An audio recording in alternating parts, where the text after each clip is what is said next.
बिस्मिल्लाहिर्रहमानिर्रहीम रब्बिश्रह ली सदरी व यस्सिर ली अमरी वहलुल उक़दतम मिन लिसानी यफ़क़हू क़ौली। अच्छा जी, आज हम पढ़ने जा रहे हैं चेरी ऑर्चर्ड। इसका एक साइनॉप्सिस है और फिर आपको टेक्स्ट से पहले ये बताना है, क्योंकि इसके अंदर 2-3 नाम हैं तमाम कैरेक्टर्स के, तो वो भी आपको बताना है कि असल में ये क्या हिसाब किताब है इनका सारा। Synopsis देख लेते हैं चेरी ऑर्चर्ड का। The cherry orchard is the story of Madame Ravenskaya, her family, and their cherry orchard state in Russia.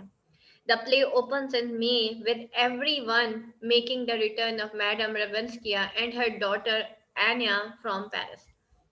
Cherry orchard actually एक स्टोरी है मैडम रेवेंस्किया की फैमिली और फिर चेरी ऑर्चर्ड स्टेट जो कि रशिया के अंदर है उसकी एक कहानी है। मेन कैरेक्टर्स क्या है इसमें, एक तो चेरी ऑर्चर्ड है और जो सेटिंग्स हैं वो क्या है, रशिया में एक चेरी ऑर्चर्ड है, उसकी ये कहानी है। द प्ले ओपन्स इन मे में प्ले स्टार्ट होता है। टाइम और सेटिंग उसकी मे है, चेरी ऑर्चर्ड है और रशिया है। मैडम रेवेंस्किया अपनी डॉटर एनिया के साथ जो है पेरिस से वापस आई है। When they arrive there is much talk of love and happiness between the family members. जब वो पहुंचते हैं तो फैमिली मेंबर्स आपस में खूब गपशप करते हैं। Unfortunately the homecoming is not completely happy. Unfortunately ये जो होम कमिंग है एक्चुअली वो कंप्लीटली हैप्पी नहीं है। Madam Ranevskaya is now in डेब्ट and neither she nor her brother Gayev have money to pay the mortgage on the state. Madam Ranevskaya जो है अब बहुत ज्यादा कर्जों में है, ना तो वो और ना ही उसका भाई गेव जो है उनके पास इतने पैसे हैं कि वो have money to pay the mortgage, कि वो जो टैक्स लगा हुआ है, मॉर्टगेज है उस स्टेट की, उसको पे कर सकें। If they are unable to pay for the state by August it will be auctioned off. अगर वो अगस्त तक जो है वो मॉर्टगेज पे नहीं करते तो उनकी वो जो जगह है वो नीलाम हो जाएगी। Lepakin, a former servant of the family and now a shrewd businessman, suggests that Madame Ravenskaya build villas she can lease and then use the money to pay the mortgage. अब जो है लोपैकिन जो कि एक farmer servant of the family होता है और अब वो एक श्रूड बिजनेसमैन होता है, वो सजेस्ट करता है कि मैडम रेवेंस्किया जो है वो बिल्ड करे विलास शी कैन लीज, जिनको कि वो लीज कर सकती है, and use the money to pay the mortgage, और फिर जो है वो मनी को यूज करे ताकि वो ये मॉर्टगेज जो है उसको पे कर सके। Madam Ranevskaya and Gayev object saying they will work something out on their own. Madam Ranevskaya और गेव जो है वो ऑब्जेक्ट करते हैं, यानी कि तंज करते हैं उसकी इस बात पे, ऑब्जेक्शन रेस कर देते हैं, सेइंग दैट कि वो खुद ही कुछ कर लेंगे, तो लोपैकिन को इसमें आने की जरूरत नहीं है। On the night of the auction, Madam Ravenskaya has taken no action about her increasing debt. और ऑक्शन की रात मैडम रेवेंस्किया जो है वो कोई एक्शन नहीं लेती अबाउट हर इंक्रीजिंग डेब्ट, जो कि उसके कर्जे जो है वो बढ़ते जा रहे हैं। And even holds a dance at the state, और बजाय इसके कि वो अपने इंक्रीजिंग डेब्ट्स जो उसके कर्जे बढ़ते जा रहे हैं उसके लिए कोई वो एक्शन लेती या कोई उन कर्जों को कम करने की कोशिश करती, बल्कि वो एक डांस पार्टी रखती है स्टेट पे। जिस दिन ऑक्शन होना होता है उससे एक रात पहले की बात है। But she is still nervous about the outcome of the auction, लेकिन वो बहुत ज्यादा नर्वस है अबाउट द आउटकम के अब इसने नीलामी का नतीजा क्या होगा, and hopes for a miracle, और वो एक मिरेकल के इंतजार में होती है, वो किसी मौजज़े के इंतजार में होती है। Will her cherry orchard state be bought और will madam Ranevskaya be given another chance at paying off the mortgage. क्या चेरी ऑर्चर्ड स्टेट जो है बी बॉट और विल, क्या उसको खरीदा जाएगा, या मैडम रेवेंस्किया जो है उनको एक और चांस दिया जाएगा कि वो अपने मॉर्टगेज जो है वो पे कर सकें। यहाँ पे जो प्ले है वो फोकस करता है मेमोरीज और items that are sentimental for the families. अच्छा, एक क्वेश्चन आता है चेरी ऑर्चर्ड से related about the memories, theme of memory, ठीक है, और सेंटिमेंट्स वो बहुत ज्यादा इसके अंदर दिखाए गए हैं। Moreover madam Ranevskaya has an attachment to the nursery in her house, ठीक है, वो जो नर्सरी है उसके घर में वो उससे बहुत ज्यादा अटैच है, because it reminds her of better times. ठीक है, उसको बचपन की याद आती है वो नर्सरी को देख के. Bring in something that is sentimental to you and share the item with a small group. Why is it important to you? Would be hard for you to let it go if you were forced to do.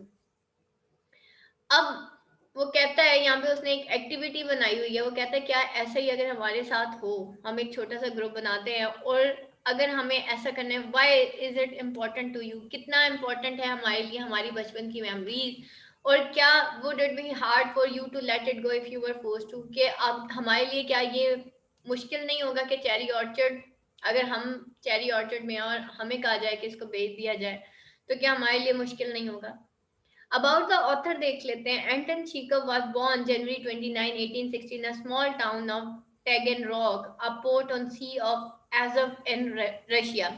He was a grandson of a son who bought his family freedom before their emancipation. ठीक है, वो एक grandson था Surf का, और जो जिनको family freedom मिली बिफोर द इमेंसिपेशन, लिबरेशन से पहले. इमेंसिपेशन लिबरेशन को ही कहते हैं. Chekhov attended a Greek parochial school as a child and later went on attend Taganrog Classical Gymnasia High School. He studied both Greek and Latin class in school, which is the literary basis that led him into writing. His father ran a grocery store and went bankrupt in 1876, forcing Chekhov's family to flee to Moscow in order to avoid debtor's prison. 3 years later, Chekhov joined his family in Moscow and attended the medical school at Moscow University. Through his medical work, Chekhov had become the breadwinner of the family. अपनी medical work की वजह से, क्योंकि ये एक physician था, अब वो अपनी फैमिली को रन करना शुरू किया. As his father could not find study employment, क्योंकि उसके फादर को कोई इतनी अच्छी एम्प्लॉयमेंट नहीं मिली थी. He also began to obtain odd jobs as a freelance journalist and wrote comic sketches. और अब उसको एज अ जर्नलिस्ट एक फ्रीलांस की जॉब भी मिल गई थी और वो कॉमिक स्केचेस जो है वो लिखा करता था. His writing career began to take off as he continued to write humorous journal and farcical sketches. Mostly वो comedy based, humorous based journals लिखा करता था और farcical sketches बनाया करता था. By 1888, he became very popular with the lowbrow public. During this time, he was a sudden drop in the number of sketches that Chekhov was producing a year, but the quality of their work better began to rise. और उसी during this time there was एक थोड़ा सा drop हुआ in number of sketches जो कि Chekhov produce करता था एक ईयर में. यानी कि वो स्केचेस के नंबर, यानी कि उनकी तादाद में तो कमी हुई, लेकिन क्वालिटी जो है वो ज्यादा हो गई. The humour in the stories became more and more obscure and now the underline comedy in his work was staple of his portfolio. यानी कि पहले वो बहुत ज्यादा लिखा करता था, बहुत ज्यादा स्केचेस ड्रॉ किया करता था, अब थोड़ा कम हो गया क्योंकि अब वो क्वालिटी कॉन्शियस हो गया था और यही स्टेपल था उसके पोर्टफोलियो का. In 1889, Chekhov began to focus on more serious stories. The most notable was a dreary story, the study of mind of an elderly professor of medicine who was about to die. अब उसके बाद जो है 1889 में कुछ उसने serious stories भी लिखना शुरू की, जिसमें ड्रेरी स्टोरी थी. The play Ivanov was also study of mind, was also written at this time. These works are called Chekhov clinical studies, which focus on the experiences of mentally ill. ठीक है, अब ये जो उसकी clinical यानी कि medical से related studies थी, जो कि उसके experiences थे of mentally ill. In early 1890s, Chekhov worked as a doctor, helping to relieve the poor and sick of the famine that had struck Moscow. During this time, Chekhov wrote many short stories considered today to be masterpieces. Village life took hold of Chekhov's work, dominating most of the themes and storyline. After 2 years, Chekhov began an expedition on the island of Sakhalin to study the indigenous people who lived there. There he wrote Uncle Vanya, one of his most highly regarded plays. It was published in 1897. Chekhov founded the Moscow Art Theater with Vladimir Nemirovich Danchenko and Konstantin Stanislavski. Though he wrote much of his late works for the theater, he was dissatisfied with many of the production. He was disappointed by the direction of the plays, which, according to him, overemphasized the occasion in which the characters argue against the freedom and futility of their life. Despite Stanislavski's reputation as an innovator who had brought a natural, non-declamatory style to the Russian stage, his productions were never natural enough for Chekhov, who wished his work to be acted with the lightest possible touches. Though has become one of the most popular playwrights of his time, is it believed that if he were still alive, he would be unsatisfied with virtually all production of his work. Chekhov insisted that his play The Cherry Orchard was a comedy. वो कहता है कि ये जो cherry orchard है actually वो comedy था.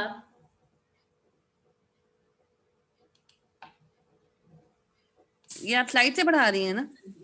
He wrote the play to be a picture of Russian landowning class in decline, portraying characters that remained comic despite their very poignancy.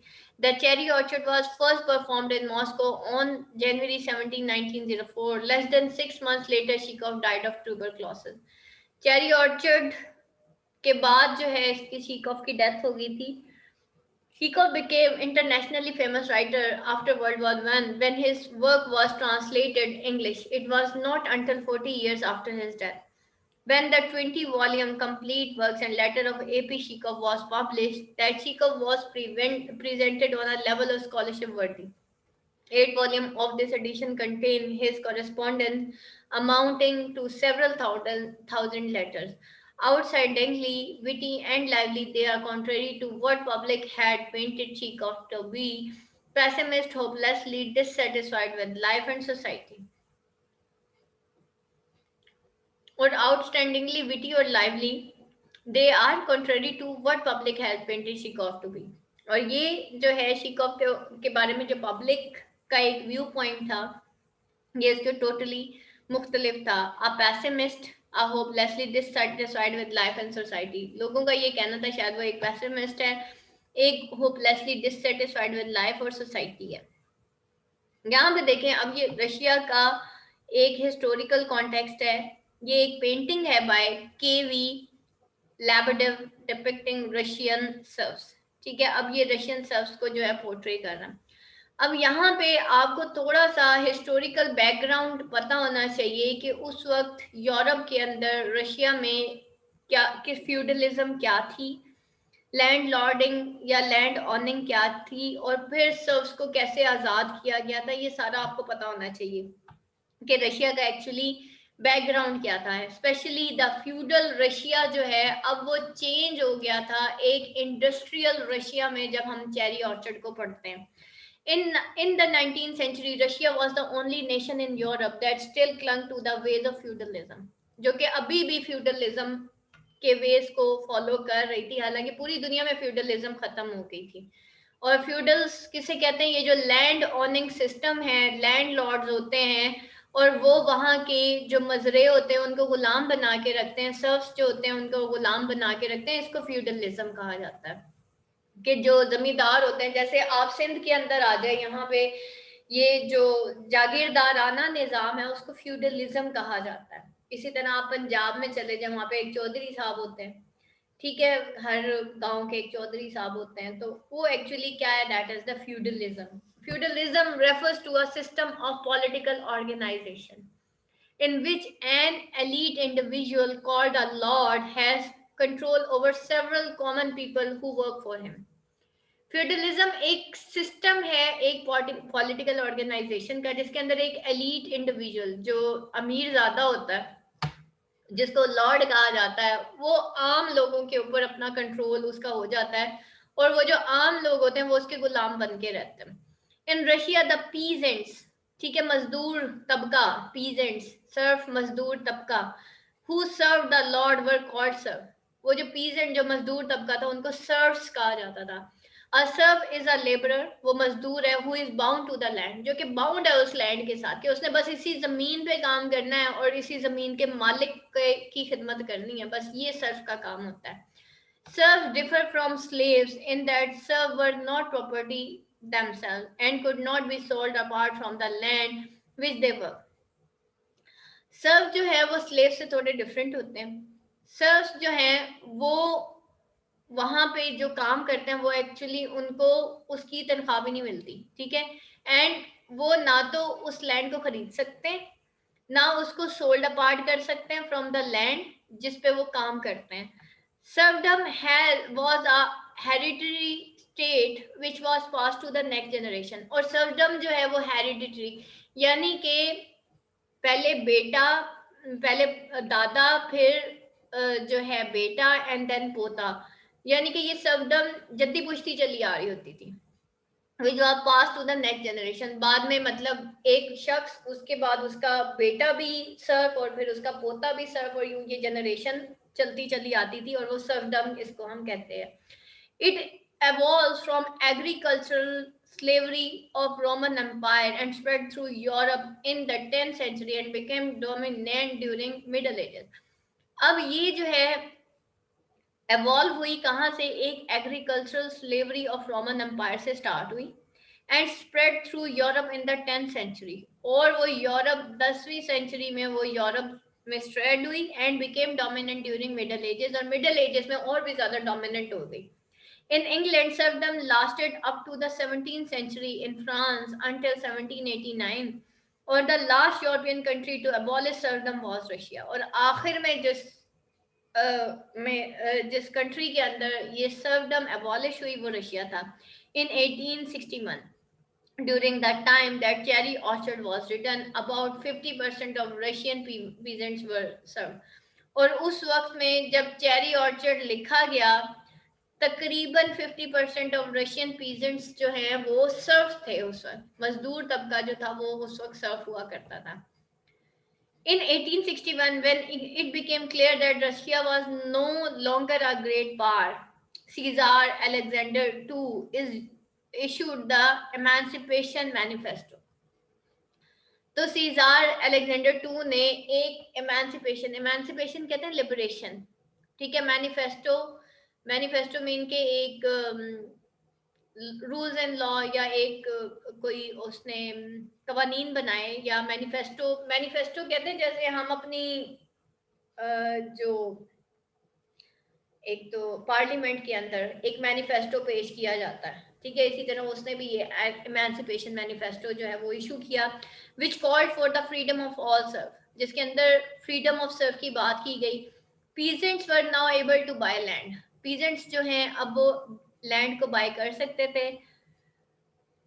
The hope was that a transformation of the social order would spark a market economy। During this time, a middle class rose to power, people by industrialists, businessmen, merchants, and other professionals। These reforms caused great controversy as they introduced what was beginning of the free market economy, undermining the power of nobility and sometimes even impoverishing them। अब क्या हुआ कि the hope was that कि transformation अगर होगी इस social order में तो शायद ये मार्केट इकोनॉमी बढ़ जाएगी, क्योंकि पीजेंट्स जो है उस वक्त जो है वो इस काबिल नहीं थे, या उनको अलाउ नहीं किया जाता था कि वो कोई भी लैंड को बाय करें। अब जब ये ट्रांसफॉर्मेशन ऑफ सोशल ऑर्डर हुआ, यानी कि पीजेंट्स को आजाद किया गया, तो इस होप के साथ उनको आजाद किया गया कि मार्केट इकोनॉमी अब बढ़ेगी। और उस वक्त में middle class rose to power people by industrialist. तो अब मिडिल क्लास जो है वो उसका अरूज स्टार्ट हुआ, और to power people by industrialist, businessman, merchants and other. अब ये मिडिल क्लास रोज हुई, और यही पावर पीपल थे बाय इंडस्ट्रियलिस्ट, यही बिजनेसमैन बने, यही मर्चेंट क्लास और अदर प्रोफेशनल्स, इन्होंने उसमें हिस्सा लेना शुरू किया। क्योंकि जो एलीट क्लास थी वो तो इम्प्रैक्टिकल थी ना, उनको तो पैसे ने जो है बिल्कुल ही लेसी बना दिया था। These reforms cause great controversy as they introduced. अब ये जो रिफॉर्म्स हुई बहुत बड़ी कंट्रोवर्सी थी जब ये इंट्रोड्यूस किया गया। What was the beginning of a free market economy undermining the power of nobility. और वो कहता है कि क्या बिगनिंग थी उस वक्त एक फ्री मार्केट इकोनॉमी की, जब एक पावर ऑफ नोबिलिटी और समथिंग इवन इम्प्रोविशिंग देम, और कोई ऐसी चीज जो कि अंडरमाइन कर रही थी उस पावर ऑफ नोबिलिटी को, ठीक है, अब वो कहता है कि ये जो फ्री मार्केट इकोनॉमी, कौन कौन सी फ्री मार्केट इकोनॉमी थी, ये जो मिडिल क्लास रोज हुई थी ना, कि वो इंडस्ट्रियलिस्ट, बिजनेसमैन, मर्चेंट और अदर प्रोफेशनल्स में हिस्सा लेने लगे, तो अब क्या हुआ, वो जो नोबिलिटी थी, पावर ऑफ नोबिलिटी, वो तो अंडरमाइन हो गई, एंड समथिंग इवन इम्प्रोविशिंग दैम, और ऐसे जैसे किसी ने उनको इम्प्रोविश कर दिया, झुका दिया, नजरअंदाज कर दिया. The cherry orchard take place during this period of difficult shifts.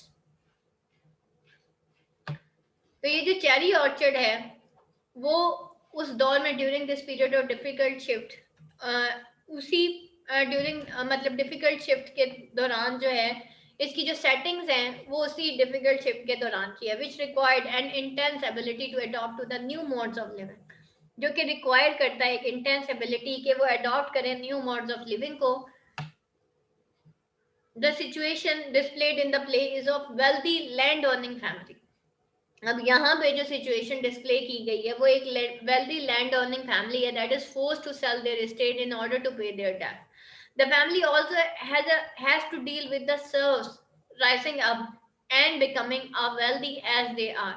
These circumstances were familiar in Russian society as Shikov day. और फैमिली जो है वो डील करती है with the serfs rising up and becoming as wealthy as they are. These circumstances जो है वो familiar थे in Russian society of Shikov day. अब यहाँ पे डिस्कशन है कि how does the freedom of the serf compare to the freedom of the slaves during the civil war? In small group compare and contrast the true emancipation. कैसे ये different थी Surf की freedom और slaves की freedom civil war में? Do you think everyone was truly free? अच्छा, अब next जो हमारे लिए सबसे बड़ा टारगेट होता है, सबसे ज्यादा प्रॉब्लम क्रिएट होता है, वो होता है हम जब टेक्स्ट पढ़ते हैं, हम देखते हैं एक एक कैरेक्टर के तीन तीन नाम है. अब उसके 3 नेम्स क्यों हैं? What's in a name? एक नेम के अंदर क्या क्या? अब यहाँ पे देखें, Russians have 3 name using Madam Ravenskia's name as an example. Here is the explanation of the 3 names. ठीक है, अब यहाँ पे देखें, उसका जो गिवन नेम था मैडम रेवेंस्किया का, वो था लाइबा. ठीक है, लाइबा वो उसका नेम था. अब पेट्रोनाइमिक नेम जो, यानी कि उसका male name identifying one father, वो था एंड्रीना. ठीक है, डॉटर ऑफ एंड्री. एंड्रीना का मतलब होता है डॉटर ऑफ एंड्री. और फिर सरनेम ऑफ द फैमिली वो उसका रेवेंस्किया था. तो इस तरीके से इन Chekhov time decorum prescribe several proper uses of name. अब Chekhov के वक्त में ये जो डेकोरम जो प्रिस्क्राइब किया जाता था, several proper uses of name था. Title surname is used for formal relationship madam Ranevskaya. Given name patronymic were slightly less, यानी कि लाइबा एंड्रीना. और फिर उसके बाद जो है give name alone for family, उसको लाइबव, फैमिली में उसको लाइबव कहा जाता था. और अब उसका diminutive of given name for affection था लाइबव एंड्रीना रेवेंस्किया. ठीक है, यानी कि एंड्रीना एंड्री की बेटी, रेवेंस्किया इनकी फैमिली का नाम था, फैमिली सरनेम था. लाइबा उसका अपना नाम था. तो अब जो है इसका पूरा नाम बना लाइबा एंड्रीना रेवेंस्किया. ठीक है, कि वो एंड्रीना की बेटी थी, रेवेंस्किया फैमिली से थी, और उसका रियल नेम लाइबा था. अब समझ आ गई हु इज हु. तो यहाँ पे देखिए, मैडम रेवेंस्किया जो है the owner of the cherry orchard state, she comes from an aristocratic family but married beneath her. ठीक है, एक एरिस्टोक्रेटिक फैमिली से तो आई, लेकिन अपने से कमतर से शादी की. After her son Grisha drowned, madam Ranevskaya fled to Paris. Since then, she has accumulated many debts and live in the past. उस वक्त से उसके ऊपर बहुत कर्जा चढ़ा और अब वो पास्ट में रहती थी, यानी कि पुरानी यादें याद करती थी. Yermolai Alexandrovich Lopakin. अब ये जो है यर्मोलाई अलेक्जेंड्रायविच लोपैकिन, लोपैकिन उसका अपना नाम. ठीक है, यर्मोलाई अलेक्जेंड्रायविच, यानी कि यर्मोलाई उसका जो फैमिली नेम था, सॉरी, और अलेक्जेंड्रायविच यानी कि अलेक्जेंड्री का बेटा. His family were former serf from madam Ranevskaya state. Although he was born into family of serf, Lopakin is now wealthy landowner and a shrewd businessman. उसके बाद लेनॉइड एंड्रायविच गेव था. ये भी देखें, एंड्रॉय इच ठीक है। और बेटी क्या होती है, वो एंड्रीना थी, और ये एंड्राई इच है, ये एलेक्सी इच है, यानी कि बेटा। और यहाँ पे देखे एंड्रीना डॉटर ऑफ एंड्री, और Andreyevich daughter son of Andrei, और यहाँ पे एलेक्सी इच यानी कि सन ऑफ एलेक्सी। ठीक है, तो ये इस तरह से, और यरमलाइन का फैमिली नेम है। लिनॉइड एंड्राइच गेव, गेव इसका मतलब फैमिली में जो उसको निक नेम से पुकारा जाता था, लोपैकिन उसका फैमिली में जो निक नेम था। Madam Ranevskaya's older unmarried brother who often described billiards shots at inappropriate time to try to relieve tension. Varia, Madam Ravenskia's oldest daughter who is adopted. She is the state manager and works very hard but has little to show for it. Anya जो है Madam Ravenskia's youngest daughter who traveled to Paris with her. Anya lives a very sheltered life. बहुत ही sheltered life वो गुजारा करती थी. Peter Trofimov जो है tutor of Madam Ravinskia, deceased son and a scholar at local university. Tutor था वो Madam Ravinskia के बेटे का जो मर गया था. First born Asaf on Madam Ravinskia's state, सर्व था फिर्स जो है मैडम रेवेंस्किया की स्टेट का. Though he is free, he has not been able to adopt and reminiscences of the past. ठीक है, और वो जो है जो न्यू चीज थी, यानी कि फ्रीडम को वो कभी अडॉप्ट नहीं कर सका. वो एक ट्रेडिशनल बंदा था, कन्वेंशंस के साथ स्टक रहा, और वो जो है रेमिनिसेंसेस यानी कि पुरानी यादों के साथ ही जी रहा था. Dunyasha, a young servant, Yasha madam Ranevskaya's man servant who travel to Paris with her. ठीक है, ये young servant Yasha, and then Yasha Semyon Panteleyevich Yepikhodov, a clerk who work on the state. और उसके बाद Charlotta Ivanovna, Anya's governess, popular for her magic tricks. फिर उसका है Semenov district, a land owning neighbor. He spends the play in debts, although he is able to pay off some of it at the end. ठीक है, Simon of पिस्टिक जो है वो उनका neighbour था, लैंड ओनिंग नेबर था. अपने he spends the play in डेप्ट. ठीक है, वो सारा कुछ जो है वो कर्जों में उड़ा देता था, although he is able to pay off some of it at the end. End में वो कुछ एबल हो गया था कि वो अपने डेप्ट्स जो है वो उतार सके. अच्छा, यहाँ पे रिसोर्सेज एंड फर्दर रीडिंग है, ये आप खुद पढ़ लीजिएगा. ग्लॉसरी ऑफ टर्म्स है जो कि आपके चेरी ऑर्चर्ड में यूज होंगी, और ये रशियन या फ्रेंच नेम्स हैं, इटालियन कुछ वर्ड्स हैं जो आपके यूज होंगे. अब एक तो एलिस का मतलब होता है ग्रो, फ्रेंच में गो को एलिस कहते हैं. देन बास्टा एनफ को कहते हैं. डचास, डचास बार बार यूज होंगे कि वो कहता है उसको कि भाई इनको डचास में, चेरी ऑर्चर्ड को डचास में जो है वो डिवाइड कर दो, बना दो. यहाँ पे डचास, डचास क्या होते हैं, आ रशियन कंट्री विला को कहते हैं. फिर इल्यूजरी कहते हैं डिसेप्टिव या अनरियल को. Intelligence people regarding themselves as the educated और इंटेलेक्चुअल एलीट. ठीक है, और यहाँ पे आपको इंटेलिजेंसिया जो है एक ये वर्ड देखने को मिलेगा, ऐसे लोग जो कि अपने आप को एजुकेटेड और इंटेलेक्चुअल समझते हैं, हालांकि वो होते नहीं है.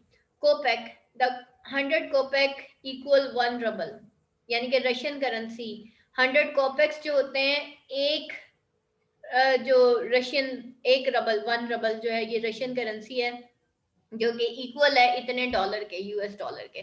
ठीक है, तो अब आपको कोपेक्स यानी कि सिक्के 100 कोपेक्स जो हैं, जैसे हम कहते हैं हमारे 1 रुपए के अंदर 100 पैसा है, तो इनके एक रबल में 100 कोपेक्स होंगे. फिर यहाँ पे एक वैस है, the Russian drink distilled from barley और राय. ठीक है, एक रशियन ड्रिंक है जो कि बार्ले और राय की बनाई जाती है. फिर livery, a uniform worn by male servants. फिर इसने लिवरी पहनी होगी, एक यूनिफॉर्म जो कि मेल सर्वेंट्स पहनते थे. म्यूजिक, अ मेल रशियन पीजेंट. ठीक है, और फिर नाइशी, नाइशी का तो खैर आप लोगों को पता ही होगा. Friedrich Wilhelm Nietzsche 1844, a German philosopher. ठीक है, उसके बाद patchouli, a small mint like shrub used in perfumes. और samovar, a metal urn used to boil tea in Russia. फिर वर्स्ट है, अ फॉर्मल रशियन अंटिल unit of length 0.663 mile. फिर यहाँ पे देखें कि हम थीम्स देख लेते हैं कि what are the themes of cherry orchard. These are very important. The cherry orchard has many themes that weave in and out of the plot. ठीक है, in and out of the plot हम देखते हैं कि किस तरह से वो पिरोई गई हैं. While many writers of that time used these themes in their writing, Chekhov was the only to view them in a new light. His interesting sense of humor and view on life help his plays stand out among others.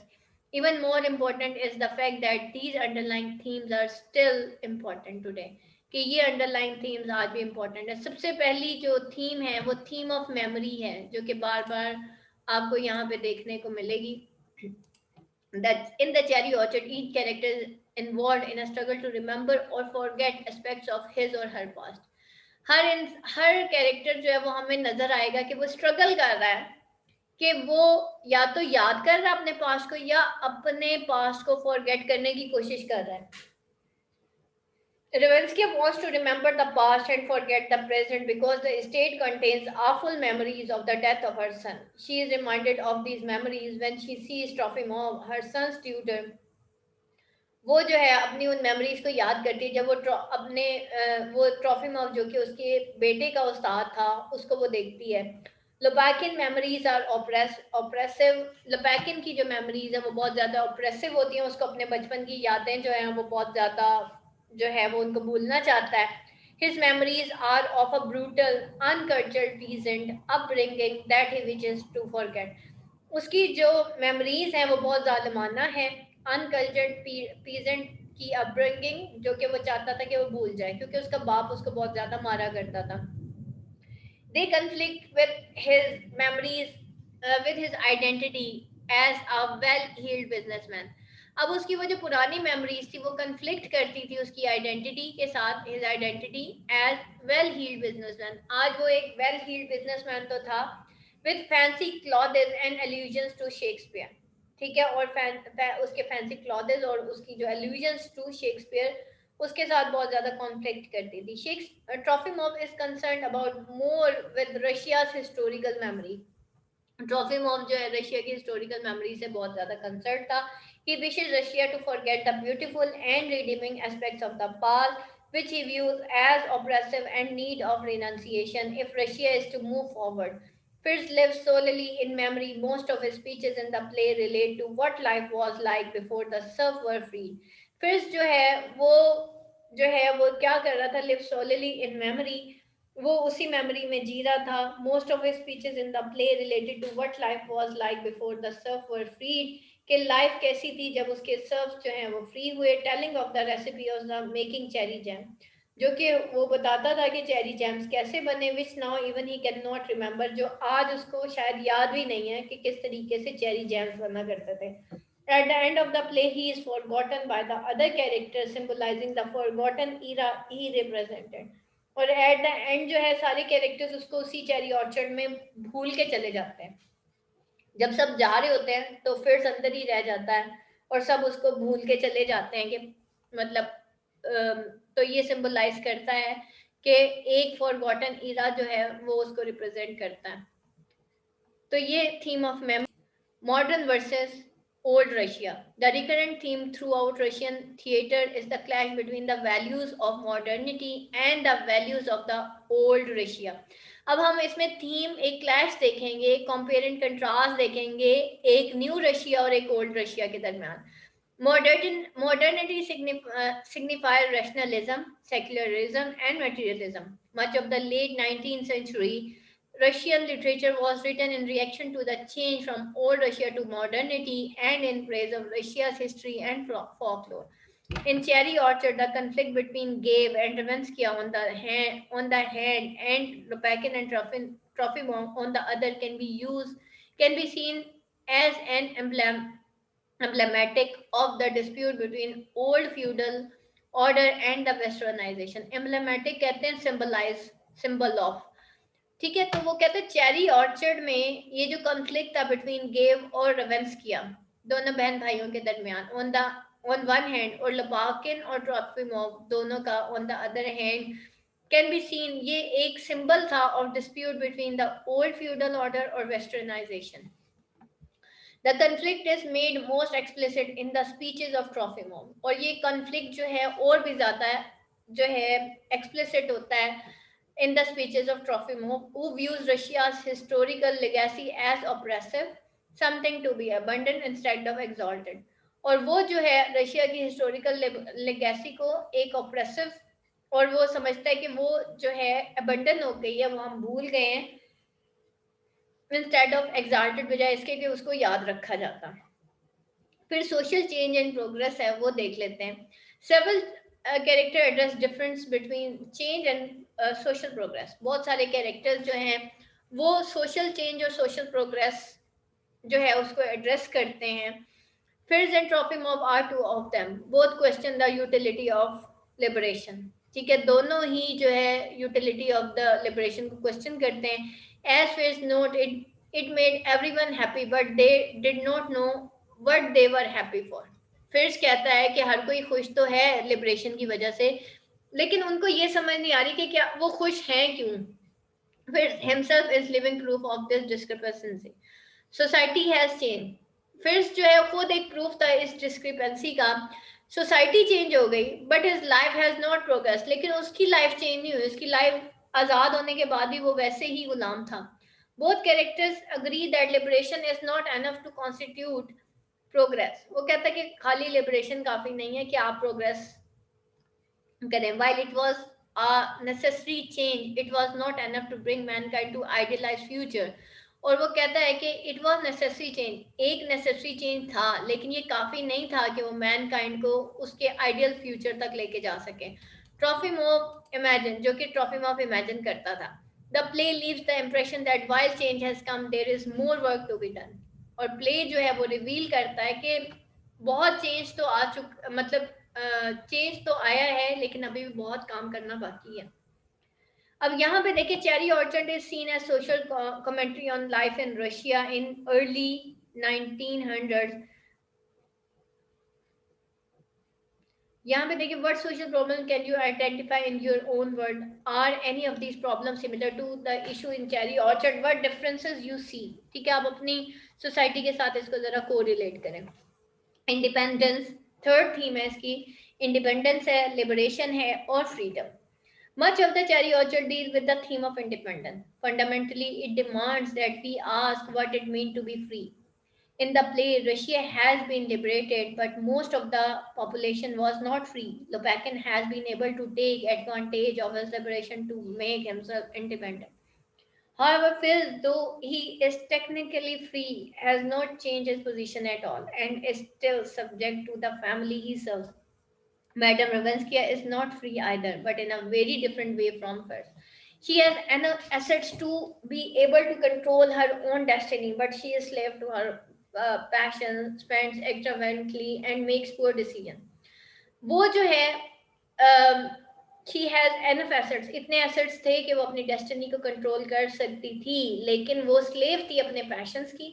बहुत ज़्यादा extravagantly वो spend किया करती थी और poor decisions किया करती थी. The difference in these situations demonstrate the observation of many Russians of the time. और difference जो था in this situation वो demonstrate करता है observation of many Russians of the time. Officially liberating a group of people is not the same as making them free.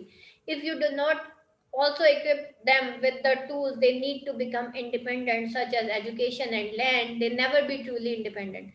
यहाँ तक कि वो कहता है कि अब डिफरेंट सिचुएशन क्या डेमोन्स्ट्रेट करता है कि observation of many Russians of the time. Officially liberating group of people जो है वो is not the same as making them free. मतलब कि आपने उसको फ्री कर दिया है. लिबरेशन का मतलब ये नहीं है कि आपने उसको फ्री कर दिया. If you do not also equip them with the tools they need to become independent. अगर आपने, अब जैसे फिर उसकी पूरी जिंदगी गुजर गई, उसने सारी उम्र जो है गुलामी में गुजार दी, उसके हाथ में कोई हुनर ही नहीं था कि वो आज़ादी से जी सकता. वो अभी भी बाउंड था उस फैमिली को कि वो फैमिली उसको खाने को देगी तो उसका चूल्हा जलेगा, नहीं तो नहीं जलेगा. ठीक है. Such as education and land. ना तो उनको फिर एजुकेशन दी गई, ना उनको लैंड दी गई, they never will be truly independent. तो इस वजह से वो कभी ट्रूली इंडिपेंडेंट रहे नहीं। ये सेम वही हिसाब किताब है कि देखिए बेटा, हमारे घर में जो सर्वेंट्स काम करते हैं ना, हम उनको जानबूझ के कुछ नहीं देते हैं, कुछ सिखाते नहीं है। हम उनको 100 200 या 1000 रुपए दे के, 500 दे के हम कहते हैं चलो बेटा इससे जाके तुम अपना एक टाइम का खाना।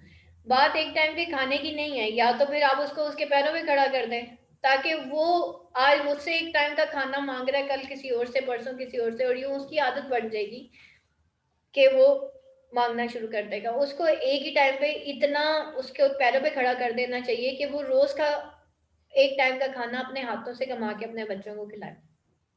तो यही वो चीज कह रहा है यहाँ पे कि खाली आजादी काफी नहीं है, ऐसे टूल्स इन लोगों को देना जरूरी है कि वो अपने पैरों पे खड़े हो सके, लिबरेशन के साथ, आजादी के साथ। फिर भी वो अमीरों के ही जो जूते हैं वो चाटते हैं, तो फिर उनका चूल्हा जलता है। Trofim of the Plays idealist offers an interesting definition of freedom, not for the audience to consider. According to Trofimov, he is a free man because he is beholden to no one. वो कहता है कि Trofimov कहता है वो एक free man है क्योंकि उस वो किसी का गुलाम नहीं है। Which is why he refuses the offer of Lepakin's money. इस वजह से वो Lepakin से पैसे लेने से इनकार कर देता है।